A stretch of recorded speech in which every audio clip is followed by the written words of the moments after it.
इसी का जवाब शमिका जी आप दीजिए कि एक ऑप्टिमिज्म था गवर्नमेंट में कि शायद जो ट्रेड टॉक्स है यूएस के साथ वो नवंबर एंड तक मटीरियलाइज कर जाएगा और India will have a trade deal with United States. दिसंबर चल रहा है, तो क्या कोई और एरियाज हैं जहाँ पे कंसर्न है besides agriculture? First of all, it's important to understand, US is a very important market for us. That's number one. So we can't just wish it away. The second is, और ये थोड़ा अजीब situation हो गया हमारे यहाँ, where we have normalized the fact that what used to be called earlier bending the rule of law. Like imagine if an African country has a despotic leader who's sending family members, go and cut deals and, you know, buy my crypto. You would have heard the IMF come out with statements. We would have talked about what it indicates. But you see, this is the creditor world where, while we have to worry about data quality and for good reasons, and we are anyway, without IMF talking about it, we have been working for last 3 years, we are improving our systems regardless. But the point being that, you know, navigating an uncertain world where there are wars happening, not just trade wars, actual war,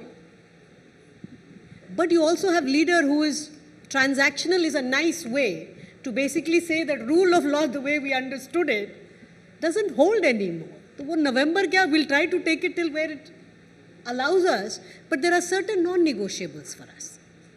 वो हम नहीं कर सकते. Because opening certain sector is very fundamentally linked with livelihoods. Right? Agriculture is one of them. Agriculture is a strategic sector for us. We have attained food security, but now we are also aiming for nutritional security. In fact, if you look at what has happened in India in the last 12 years, not only have we brought out 302 million people out of poverty, even the poorest segment of our society, the poorest, is consuming less of rice and wheat. They are eating more milk products, they are eating more fresh fruits. There is a great degree of movement towards nutritional security, largely, almost entirely on the back of domestic production. So please understand that trade deals are important because they open market opportunities, but livelihoods are fundamental too. And we cannot wish away in the theoretical argument that by free trade should be good for everyone. It's not good for everyone, right? So when you're negotiating with large complex economies such as the US, they also have a multiple objective function. We also have a very large multiple objective.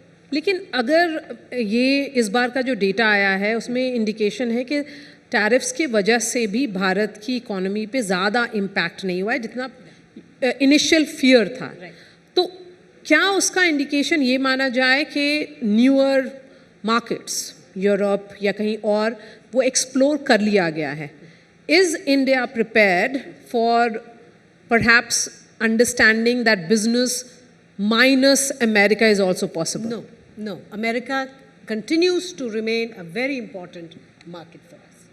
So which is why we are continuing to work towards, we want that trade deal.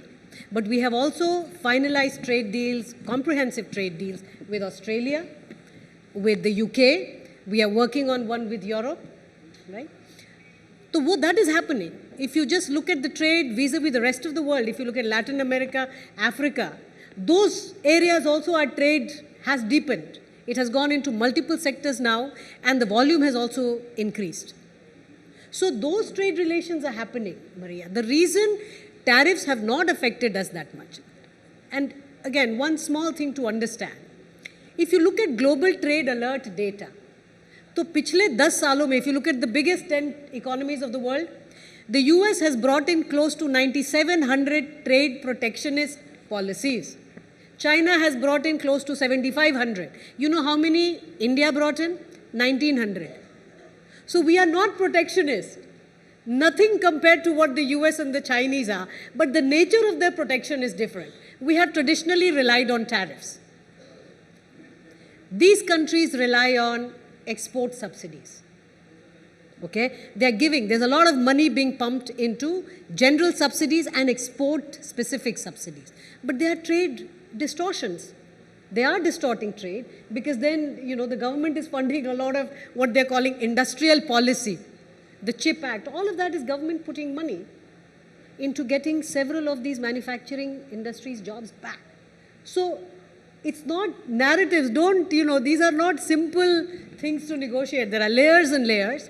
All I'm saying is the reason we remain unaffected relatively is because our domestic market is the bulwark on which India really grows. एक sense था सुमिता जी कि post Covid world में India manufacturing economy बनेगा, क्योंकि particularly China के संदर्भ में ये बात चलने लगी कि जो कंपनीज चाइना में अपना मैन्युफैक्चरिंग यूनिट सेटअप कर चुके थे वो अब इंडिया की तरफ देखेंगे। लेकिन चाइना में जो लैंग्वेज का डिसएडवांटेज था, उन लोगों ने वो भी डिस्टेंस अब कवर कर लिया है। They are insuring that they open up to English, just as India has been doing it for several decades now. That's my question now, कि मैन्युफैक्चरिंग स्पेस में अभी भी वो जो लीप ऑफ फेथ माना जाता था कि that India will be that go to country, वो क्यों नहीं दिख रहा?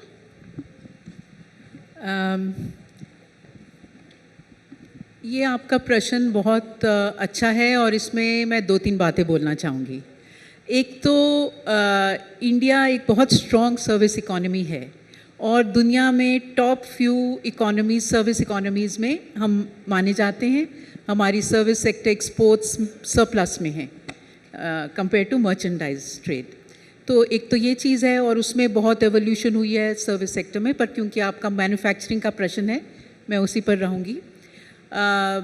दूसरा, मैन्युफैक्चरिंग के अंदर हम देखें नई नई स्कीम्स आई, प्रोडक्शन लिंक्ड इंसेंटिव स्कीम आई, जिससे गवर्नमेंट ने सोचा कि हम लोकल नेशनल मैन्युफैक्चरिंग चैम्पियंस को सपोर्ट करेंगे कुछ स्ट्रैटेजिक सेक्टर्स में, 14 स्ट्रैटेजिक सेक्टर्स में, और इसमें कुछ सेक्टर्स ने अच्छा रिजल्ट भी दिखाया है।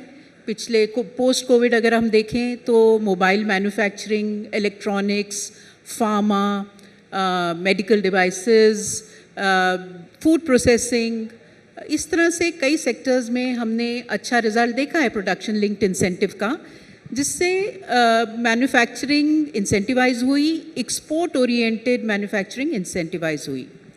लेकिन जो हम चाहते थे, जैसे आप कह रहे हैं कि चाइना जैसा हम फैक्ट्री ऑफ द वर्ल्ड क्यों नहीं बने अभी तक, उसमें कई चीज़ें थी और उसमें जैसे ईज़ ऑफ डूइंग बिजनेस को बढ़ावा देना बहुत इम्पोर्टेंट था, जो कि पिछले कुछ सालों में हमने देखा जन विश्वास बिल, और अब जन विश्वास बिल 2 में और भी ईज़ ऑफ डूइंग बिजनेस होगा। अब जब ईज़ ऑफ डूइंग बिजनेस नहीं होता, हमारी कंप्लायंसेस होती हैं, बर्डनसम होती हैं, हम बिज़नेस को बड़ा नहीं होने देते, तो हमारी मैन्युफैक्चरिंग इतनी ग्रो नहीं कर सकती। इसीलिए इसको रिकॉग्नाइज करते हुए ये ईज़ ऑफ डूइंग बिजनेस, जन विश्वास बिल और reduction of compliances, decriminalisation of unnecessary, where there is a civil offence वहाँ हम क्रिमिनल पेनल्टीज़ लगा रहे हैं। इस तरह से सरकार ने रेगुलेटरी कोलेस्ट्रोल को कम करा है और उस वजह से हम देखते हैं मैन्युफैक्चरिंग में, स्पेशली PLI सेक्टर्स में हम बढ़ावा देखते हैं। और एक बहुत बड़ा इसका कारण ये भी था कि हमारी लेबर रेगुलेशंस, कहा जाता है, कई स्टडीज़ दिखाती हैं कि 40% से ज़्यादा कंप्लायंसेस सिर्फ लेबर रिलेटेड है, और 21 नवंबर 2025 को अब वो भी लेबर कोड ने जो अनाउंसमेंट माननीय प्रधानमंत्री जी ने की, बहुत बड़ी, जैसे मैंने कहा आफ्टर इंडिपेंडेंस मोस्ट हिस्टोरिक। इससे हम देखेंगे कि जो हमारी इंडस्ट्री छोटी रहती थी, MSME तक ही सीमित रहती थी ज़्यादातर, उसको हम देखेंगे कि वो अब स्केल अप होगी, क्योंकि इंडस्ट्री को बहुत फ्लेक्सिबिलिटी मिली है लेबर लॉज से और कंप्लायंस बर्डन कम हुआ है। तो मैं समझती हूँ कि ये कारण है कि हमारी मैन्युफैक्चरिंग उतनी टेक ऑफ नहीं करी। लेकिन अब आप देखेंगे जिस तरह से ग्लोबल सप्लाई चेन्स भी अट्रैक्ट हो रही हैं, एक स्टेबल स्थिर वातावरण है हमारी इकोनॉमी में, और हमारे FTAs भी हो रहे हैं, तो बहुत से अट्रैक्टिव फैक्टर्स हैं जिससे FDA और सप्लाई चेन्स और भी इंटीग्रेट होंगी मैन्युफैक्चरिंग में।